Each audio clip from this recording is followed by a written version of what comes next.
No doubt, as you may have noticed, the days are getting hotter. More intense, more prolonged heat than we've ever experienced before. Summer crops, like these tomatoes here, absolutely love it. They're tropical by nature, and heat isn't an issue. What is an issue with the warmer temperatures, however, is the accompanying drought. With moisture being the first line of defense against excessive heat, it can be quite a challenge to keep your garden not just thriving, but even surviving.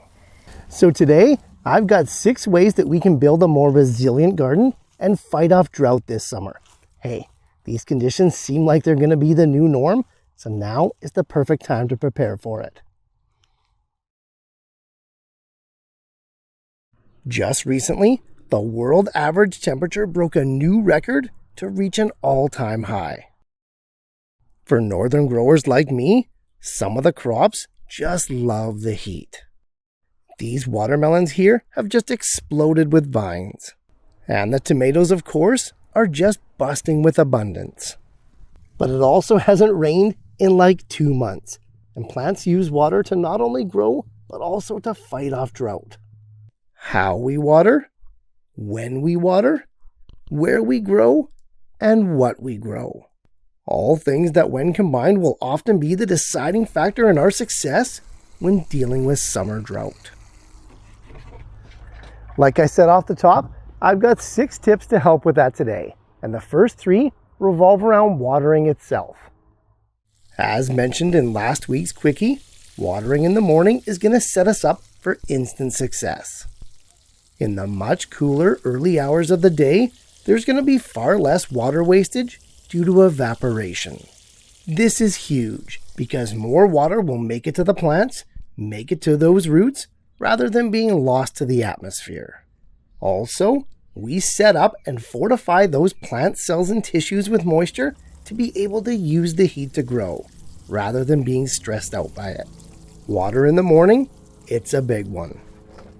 And when we do water, we want to make a conscious effort to do it more thoroughly. Frequent, shallow waterings are going to train your plant's roots to establish themselves at the surface. Grown like this, especially over the summer months, and those plants are going to be highly susceptible to drought, and it's going to cause them to seriously underperform. Water deep, less often, and train those roots to go downwards. You'll end up with plants that are as tough as nails. Our final watering tip is for you container growers. And that's, if you can, to water from below. In the morning, set up your potted plants in a tub and let them soak up as much water as they can hold. I've seen it firsthand, and this tip truly works wonders, especially on those really hot summer days. 0 water wastage, fully fortified plants, bring on the harvest.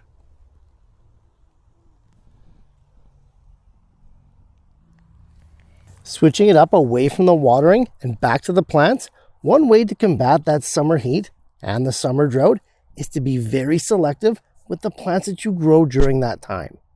Choosing to grow plants that are more resilient to heat and stress can give you a better chance at a viable harvest. Even better, perennial fruit bushes like blueberries and raspberries are absolutely perfect for this, as are woody stalwarts like rosemary and thyme. Growing these evergreen favorites allows for guaranteed harvests year after year, often regardless of what the weather is doing. Now, for annual planting, here's a list of some drought-tolerant specialists if you know you're in for a long, hot, dry summer.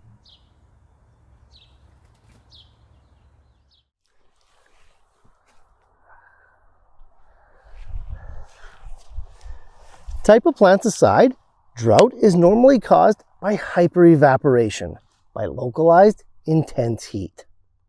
Reduce and cut down that direct sunlight, and a lot of those fringe cases of intermittent drought can be solved. Moving mobile containers into the shade during the hottest part of the day really does help. And for permanent gardens and larger raised beds, shade cloth and similar materials can definitely make a difference. Yes, plants still need sun to grow, but reducing that intense, direct, midday sun gives you that edge and keeps that drought at bay.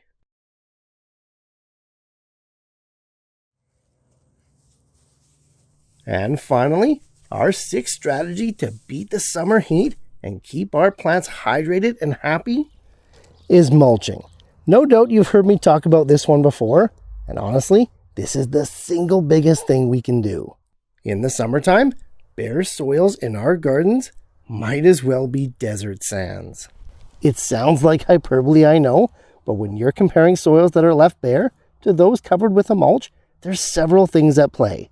Let me explain. Evaporation rates go through the roof on bare soil, as do the swings in extreme temperatures. To make it even worse, topsoils that are left bare for a prolonged period of time can actually turn hydrophobic. This is no joke, as they repel water, preventing moisture from getting to the plants that need it the most. And as if all this wasn't bad enough, bare topsoils tend to lose organic matter and all of their microfauna. The two major things that actually hold on and retain moisture in your garden soils. Left bare and unmulched, and you can see how things snowball and deteriorate pretty quickly in that summer heat. Honestly, a thin layer of straw or even some grass clippings can make all the difference in the world. But combined, it's these 6 tips that'll really help your garden stave off drought and extreme water loss this summer. So, to hammer home these points one last time, let's do a quick recap. With the trend of recent summers and rising temperatures, drought, even the intermittent kind, is no joke. It's a real and present danger for our crops and that productivity that we're all trying to achieve. But there are things that we can do to combat this and stay ahead of rapid and lethal moisture loss in our gardens. Choosing to water in the morning gives our plants the best chance to fortify their cells and tissues to not miss a beat. Watering more thoroughly when we do will train those roots to go deeper and make for more resilient plants. Also, for you container growers, watering from below is a great trick to soak the soil for max moisture and minimum evaporation. Aside from that, picking the right plants that tend to thrive under heat and stress will also help, as will shading our favorite plants diligently on those extremely intense summer days. Finally, mulching is not optional even in the best conditions, but it's especially important during the summer. Protect your soil at all costs, because honestly, without it, there's no garden in the first place. With high heat and prolonged periods of little to no precipitation being the new norm recently, gardeners have had to adapt quickly to conditions outside of their comfort zone.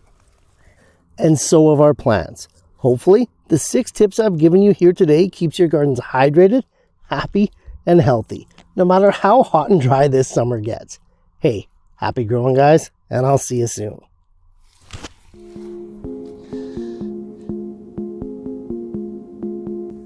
Hey, thanks so much for watching, guys. I appreciate the support more than you know.